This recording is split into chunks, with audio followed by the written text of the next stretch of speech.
Salve, salve galera do Dominantes Online, tudo bem com vocês? Aqui é o professor Juan Fernandes com mais uma aula de Geografia. E nesse vídeo vamos falar sobre transporte ferroviário.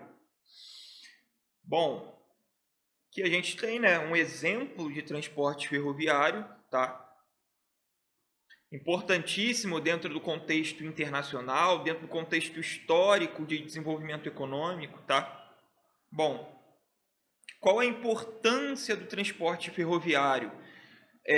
A difusão, o maior uso dos transportes ferroviários no mundo, tá? Eles vão estar diretamente conectados às revoluções industriais, beleza? Bom, a gente vai ter ali nesse transporte evoluindo, a gente tem no primeiro momento ali a tração animal, né? Quando tem um animal deslocando esse transporte, tá? Com trilhos de madeira. Então, os primeiros transportes eles vão adotar trilhos de madeira, que são trilhos que não vão conseguir suportar um grande volume de carga, nem um grande volume de pessoas. Tá? A gente vai ter uma evolução para trilhos, né? Para trilhos mais resistentes, e aí por isso o nome ferrovias, mas nem sempre esses trilhos foram, né, com essa composição de material, tá? A gente vai ter as primeiras ferrovias ali, principalmente integrando o território inglês dentro de um cenário ali no século XIX, tá? De revolução industrial. Então, principais cidades ali vão ser integradas, tá? Liverpool a Manchester, por conta de ferrovias, tá? Então, esse tipo de transporte ele é extremamente significativo, tá? Ele é extremamente importante dentro da concepção industrial, dentro da expansão da indústria pelos territórios, tá? Assim como o aquaviário. Bom, principal vantagem, beleza? Capacidade de carga, esse transporte apresenta uma boa capacidade de carga, tá? Uma durabilidade na sua infraestrutura, tá? Então ele vai apresentar ali na sua composição de infraestrutura uma durabilidade bastante eficiente, tá? O que vai fazer com que esse transporte não seja tão custoso, tá? A longo prazo. Se a gente for pegar com o rodoviarismo, né? Onde as rodovias constantemente têm que ser remendadas, né? Têm que ser consertadas, as ferrovias não necessariamente elas têm essa característica, só se acontecer um problema muito sério, mas de maneira geral elas apresentam bastante resistência, tá? Uma desvantagem importante, a falta de flexibilidade. Esse transporte ele não consegue atingir todo o trajeto, tá? Então, por isso a gente vai ter ali uma necessidade de complementariedade, tá, desse transporte, como uma rodovia, por exemplo. Uma outra desvantagem a rigidez desse transporte, tá? E também, né, as questões de infraestrutura ali dentro das estações desse transporte. Perfeito? Então essa também é uma importante desvantagem. Bom, sobre as ferrovias no Brasil, galera, é muito importante, tá? A gente entender que a gente tinha, né, alguns investimentos em ferrovias no nosso território, principalmente em São Paulo, tá? Para escoamento de produção do interior para o litoral paulista, com a necessidade de integração territorial para o desenvolvimento cada vez mais forte de indústrias, as ferrovias vão começar a ser deixadas de lado. Hoje, as pautas envolvendo as ferrovias elas começam a tomar uma proporção cada vez maior, tá? Visto que quanto maior a extensão desse país, maior a necessidade de implementação de transportes para longas distâncias.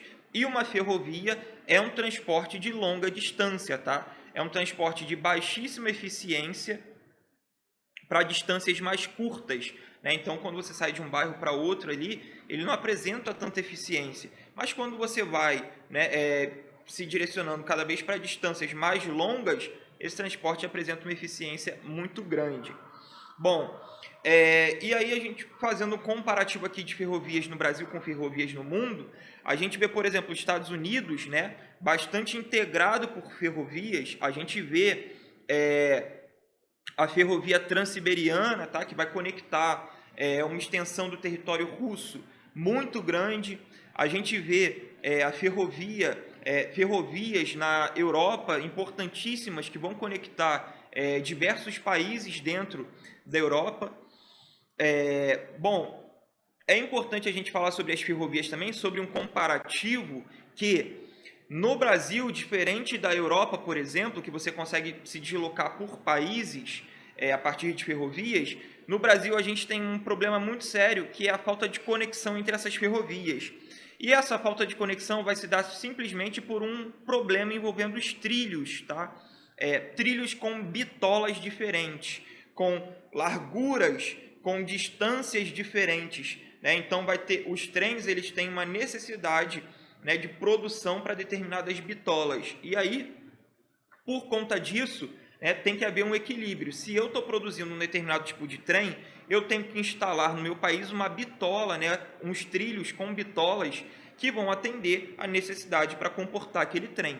Isso não acontece no Brasil, tá? Por quê? Porque há sempre uma quebra de investimentos. Os investimentos, eles não são constantes, eles não dão um prosseguimento, tá, de planejamento. E isso vai causar sérios danos. Esse tipo de modal, ele pode ser dividido em VLTs, tá? Que são os veículos leves sobre trilhos, né? Que são uma alternativa aos BRTs, tá? BRTs são aqueles ônibus, né? Com aquele transporte com vias exclusivas, tá? Que vão conseguir transportar um grande volume de pessoas. O VLT ele tem essa função, então, né, de substituir o trem, o BRT. A gente vai ter um metrô, né? A gente tem os monorails, né, ou os monotrilhos, que são uma espécie ali de metrô, mas é um metrô com um trilho único que é difundido já em alguns lugares no mundo. Nos Estados Unidos tem alguns lugares que tem, né, esse monotrilho, né, e alguns são, em alguns casos a gente tem aqui uma integração de cidades muito intensa, né, por conta desses monotrilhos. E a gente tem os trens de grande velocidade, tá? São trens que eles conseguem atingir uma velocidade muito grande, tá? Uma velocidade extremamente satisfatória no que diz respeito ao deslocamento, e por conta disso se torna uma alternativa ao transporte aéreo. Por quê? Porque o valor do trem de grande velocidade, ou popularmente chamando trem-bala, tá? O valor da passagem ela é muito mais barata do que do transporte aéreo. Então, isso pode dar, né, dentro dessa perspectiva, uma alternativa. A gente já vê, né, a China investindo, né, nesses trens de grande velocidade para a integração do território, tá? O que seria muito importante como alternativa para o transporte aéreo, beleza? Por conta principalmente do valor da passagem. Aqui eu tenho um mapa, né, de ferrovias. O que é muito importante a gente entender, galera, presta atenção. Se a gente for olhar, tá, América anglo-saxônica e Europa em relação a países periféricos, a gente tem uma disparidade, né? Principalmente se a gente for pegar aqui a América Latina e continente africano, a gente tem uma disparidade de integração por ferrovias muito grande. E isso por quê? Porque o processo de interiorização, né, desses continentes, ele não era muito eficiente. Se a gente for pegar, por exemplo, o caso latino-americano, o processo de interiorização aqui, né, da América Latina, da América do Sul, por exemplo, não era tão eficiente. Por quê? Havia uma necessidade muito grande de exploração litorânea, tá? Então, a integração territorial, né, dessas áreas colonizadas é uma integração basicamente com o mercado externo e não uma integração no interior dessas regiões. Isso vai criar sérias fragilidades. Por isso que a Europa é tão integrada, né, e os países, por exemplo, que vão integrar a América do Sul e o continente africano têm baixa integração, porque essa integração ao longo da história foi uma integração para o mercado externo e não uma integração regional. Perfeito? Então é isso. até a próxima. Tchau, tchau.